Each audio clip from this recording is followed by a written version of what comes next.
Mom is willing to have this story shared.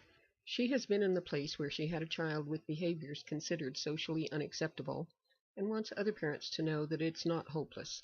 You just have to keep trying different options for your child and believe that things will get better. This young man has been diagnosed with Tourette's syndrome. He also experiences attention deficit problems and emotionally melts down. He will argue about how to do things and answer back with, "I am," when told to do something. His mom and I finally figured out that he truly doesn't see what she and I do with his behavior. I suggested that she bring her camera and video a lesson and then have him watch the video. The day she chose to film, he demonstrated all the negative behaviors we'd been seeing, including disrespecting me. Our story begins with the student in tears immediately because Mom is videoing his lesson from the beginning. I explained to him that this was for him so he could actually see, like she and I do, what the lesson really looked like. When he finished crying and began to groom the horse, he mentally went to a place where he doesn't require anything of himself. You can tell by the slowness of movement and the change in arm position. Then, more tears. We finally got him on the horse where he decided he didn't need to put his feet in the stirrups. He rides bareback a lot, so I wasn't too concerned for him, even with the negative behavior. As you can see with the energy he was demonstrating, he was making it miserable for the horse. We brought him in to talk to him and see if we could get him to do his job of sitting properly on the horse. You can tell by the body language he wasn't happy with the instruction. We finally went to tears again. After the ride, when it came time to untack, he began the process in tears. It was slow, but somehow he got through it. When we reviewed the lesson and Mom asked him if he wanted to quit riding, he said no, so something good must be happening, even though we don't see a lot of it. The next time he rode, it was what I call an easy ride. He chose to go bareback, so he didn't have to put a lot of effort in at the beginning. He didn't melt down, didn't argue, and there were no tears. He was not disrespectful in any of his communication with me. His riding technique was easier on the horse. Now we are to ride 3. Mom didn't have the camera at the beginning, but you can see that he is paying attention to the horse and what he needs to do with his hands for proper communication. Because his energy was exactly what it needed to be, the horse answered his request to trot right away. By the way, this is the same horse that he had in ride number 1. Here we see our rider sitting straight, hands low with good rein length, feet in proper position, and a smooth ride happening. Maybe this little video clip is a good example of just what the NRG program is all about. This young man is not just developing life skills, but every lesson he has the opportunity to use them, a lot of them. He is being challenged, not just physically, but mentally and emotionally too. Doesn't it look lovely when it all comes together? I like to think that I meet my people in their potential, and this is what it looks like. Happy kid, happy horse, happy mom. After 14 years of working with a diverse population of folks who wanted to learn about horseback riding, the NRG program was formalized. In the beginning, I thought I would simply teach people to ride. Very early on, I found myself explaining to folks that they needed to be in horse energy for anything to work. Little did I know that as I learned more and more about horses and humans, it would evolve into a unique opportunity for the people, both children and adults, to learn about themselves. It truly becomes the ride of their life. Students ride different horses unless there are extenuating circumstances, such as fear or rider weight. Since horses are living, breathing, thinking, feeling individuals with moods, each ride is guaranteed to be different for the student. Different size horses feel different simply because of their build and how they move and respond. Each ride creates numerous opportunities for the student to learn, understand, and demonstrate personal abilities in emotional control, directing one's energy, making decisions that do and don't work, and taking responsibility not only for your actions, but those the horse gives in response to you. I start riders in a Western saddle and later encourage them to try riding on an English saddle and even bareback, which is riding without a saddle. We also try riding with only a halter on the horse's head rather than a bridle. Riding in the different ways develops confidence in the rider as well as offering opportunities each ride to apply what he or she has already learned so they can come away with experience as well as something new. In the early years of the school, once in a while I would have a child that would emotionally melt down, exhibit inappropriate behaviors, and be totally uncooperative. Although I am a mom and a grandmother, I had no prior experience with this out-of-control energy that is so prevalent today. I found I had a lot of new things to learn about the young humans and their emotions. This behavior presents to me time and time again, sometimes having been diagnosed as autism, Asperger's, and oppositional defiance disorder. As the years rolled by, I began to figure out how to deal with these energies in a positive way so the child could be safe, step up, and do what was expected, as well as have fun.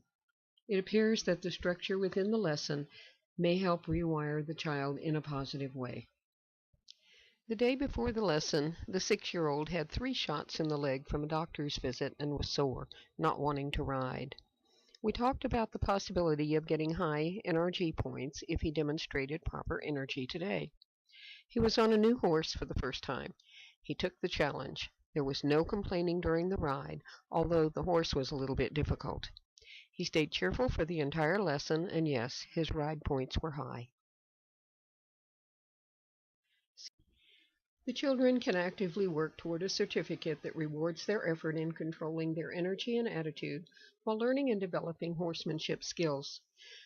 This is the NRG program. The letters NRG are an acronym for the word energy. The first certificate looks something like this. The first thing we see is the symbol reinforcing the concept of what energy is all about. Next, we have the student's name and date he or she began lessons. Then there is an explanation of what the certificate means. We also include the date the individual began to work on the certificate and the date they completed it. The horsemanship skills they are working on are listed. Instead of me determining where I think they are with their progress, I want them to evaluate themselves. I believe we can make more meaningful progress when we are part of the evaluation process and understand it isn't about winning and losing. It is simply about accountability. Not only are horsemanship skills addressed, but also safety. I expect each student to be their own safety officer. And last, but certainly not least, is accounting for appropriate personal energy demonstrated from the time of arrival to departure. I like to recognize the different horses the person rides. They receive credit for riding with the Western saddle, English saddle, and bareback, without a saddle. This person rode without a bridle. They only had a halter on the horse's head. If the horse manures in the barn, the student is responsible for cleaning the pile up. This person participated in a special picture-taking project at the barn. Progressive certificates revisit the basic skills and horses ridden, as well as any special recognitions that might have been available to the student during the qualifying period of time. Since I depend on my students and parents to help with special activities and events, I give credit for those times they volunteer. These symbols recognize help with open house at the barn, Kids, Cows, and More, a community program for school students sponsored by the Extension Office, and New Mexico State Competition for Equestrian Special Olympics in Clovis. Feedback from both parents and kids is very positive about the program. The kids like the certificates, and parents like the lessons that are being reinforced. Since the horse mirrors human energies, having a tantrum or whining is not what you want to bring to the lesson. I began to develop techniques that work to get the child to recognize that he or she actually had a choice to go to the meltdown whine or change their energy into what I began to refer to as horse energy. I described horse energy as a place of energy without emotion, a calm place the horse could be confident in. Students began to understand. I find this activity interesting and unlike others because you have to learn basics to make things work, but they aren't used in the same manner with each horse. Even with the same horse, you may have to change how you send your information.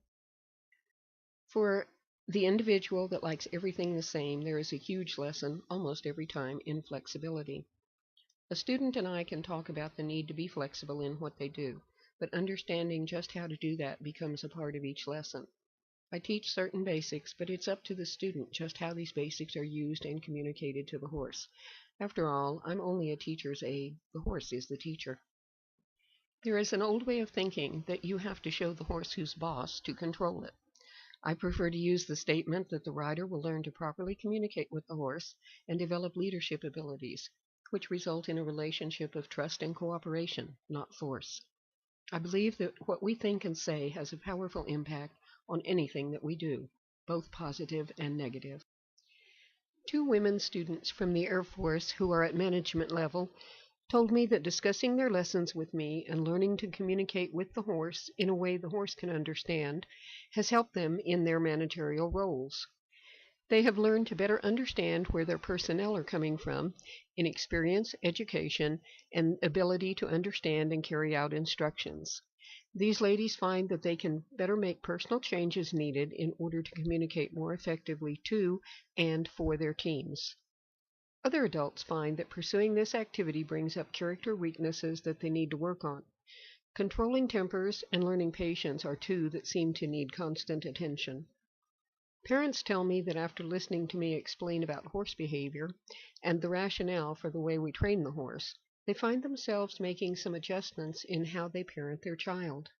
Effective communication is a constant lesson for everyone. Observing these behaviors over the years and seeing the positive outcomes again and again, I believe that the horse activity works because this engages the entire person, their body, mind, and emotions. Continuous controlled motion is needed from the human for things to work well. That requirement seems to stimulate the child with no energy and redirect the calm child with too much energy. In this, the person uses both sides of their body and develops better coordination and reaction time. I am currently working with a special needs young man and his horse. He has participated in equestrian Special Olympics in the past and currently competes in the Special Needs Division of the horse show at the Roosevelt County Fair. He has physical limitations that require a person to lead his horse and help him stay centered while riding. He has learned horsemanship skills and is in charge of his ride. The walker with him is simply there for safety. The really cool thing is that when he is on the horse, he is just like everyone else. I get a lot of calls from parents who have children under 6 years old that love horses and they want lessons. This request has increased over the last 3 years, and right now I have horses that work very well for this age group. A parent will have to walk with the rider in the arena, so I do a lot of coach training. For any rider under age 18, I require that the parent stay while the child rides and have found that the parent learns new things about their kid in this activity. When I need them, parents are taught how to coach their child. One of my 5-year-olds had been letting Mom do most of the prep work and untacking for her. She was capable of doing the work herself, so we chatted and agreed that the next lesson she would come in the right NRG to do the job. The following week she remembered our agreement, came in the energy needed to do the job, and did it without complaint. When we finished, I asked her how she felt about doing it all, and she said she felt good. Parents are an important part of the lesson. They are trained to assist with coaching their child. They're not to do the work for the student, only assist if needed. Little bitty riders may need help reaching what they need to do, or an older child may need a person verbally keeping them on task. The way we are set up in this, it actually becomes a positive family affair. Sensory issues, inability to pay attention, and the need to make noise are behaviors that are quite common now. I have become familiar with terms and diagnoses such as ADD, ADHD, autism, and Asperger's syndrome. With only attention deficit, the child may just shut down and their attention drifts off, resulting in no activity. When the hyperactivity component is added, there can be too much energy that manifests as uncontrolled movements and lack of focus. Maybe the person would start to put the saddle on, but move to another task before completing that one. The person keeps moving, but the process is broken. Sensory issues are not only the obvious ones, such as the feel of something like horse sweat or slobbers, but can be internal. An overload of information or some internal feeling that persists can become a physical trigger, resulting in unconscious and uncontrolled noise. Working with horses allows the individual to learn how to rechannel the out-of-control feelings and energy that they have. Currently, I have a rider with sensory overload, resulting in inability to focus on the activity at hand. In her case, because she's aware of conversations across the arena, her attention goes there, and consequently her ride is not a good one. After a lengthy discussion, we agreed to try periods of time where no one was talking to see if that would help her, and she would also consciously work on tuning out the conversation and redirect it to the horse. As a result of our first experiment, we found she remembered what she is told. We don't have to keep reminding her. She was able to tune into the horse, and as she tuned in more and more, the horse's performance changed, as did her position in the saddle. By the end of the lesson, she had the horse doing everything she wanted it to, and they were both very relaxed. The spectators did not have to be quiet, and she was able to tune them out and tune the horse in. She took total responsibility for her ride, both what worked and what didn't. She found that she can control the sensory overload and not let it destroy the present moment. And now, a story of one unselfish moment. Older sister had several lessons by the time younger sister came aboard. This particular day, older sister was in trouble and was grounded from riding. She came along to little sister's lesson and asked if she could coach her. I told her that she could. In the arena, big sister was walking around on foot with little sister. Little sister wanted her horse to trot, but she was having trouble. Big sister ran beside her to try to help the horse trot, and she got it done. How is that for NRG?